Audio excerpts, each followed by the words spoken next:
All right, we are taking it back to substitution method for systems of equations. So I am looking at the y, which is already by itself. It is equal to 6x minus 11. So what I am going to do is I'm going to take this, and what we're going to do is substitute it into the other equation for where y is. So you can see that y is right here next to the 3, which means it's multiplied. So we are going to multiply the 3, in this case a negative 3, by all of this that you have a box around.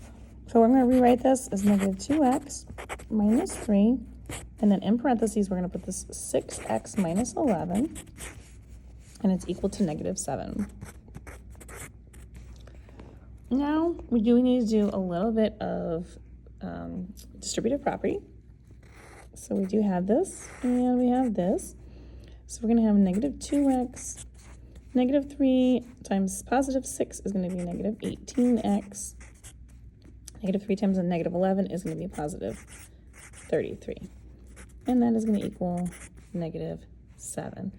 Hopefully you can see that. I'm going to actually just try to go maybe a little bit better spot here so that I can kind of hopefully not have so much of a glare here. So hopefully you can see that a little bit better now. So what I do want to do next is I want to make sure that I am able to combine any like terms that possibly we have. In this case, we do have two x's.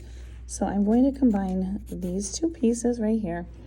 And that's going to give me a negative 20x.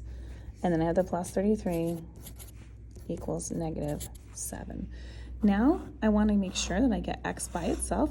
So I do want to take that negative 7, and I'm going to subtract the 33 on the other side. And I'm going to do that on both sides.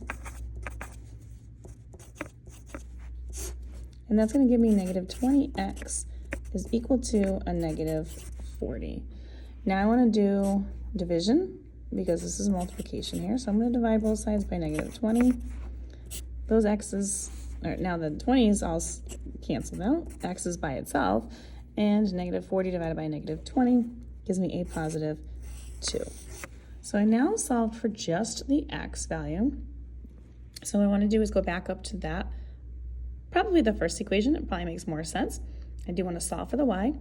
So I'm going to substitute the x in that equation. So where it says 6x minus 11, I'm going to plug in the 2 where the 6 is. So 6 times that x, which is 2, that's where I'm going to plug it in right there, minus 11 is going to give me my y value. 6 times 2 is 12. 12 minus 11 is 1. So my y value is 1, my x value is 2. So my finalized answer would be x comma y, or 2 comma 1. And then you want to make sure you double check your answer and substitute in. And we will make sure that they work for both equations to ensure that this is the correct set of numbers. And I'm not going to do that because I know it is, so you should just make sure you do that. And if you want more questions like this, find them on my YouTube channel, UN Algebra. Check all of these out under the Systems of Equations substitution method.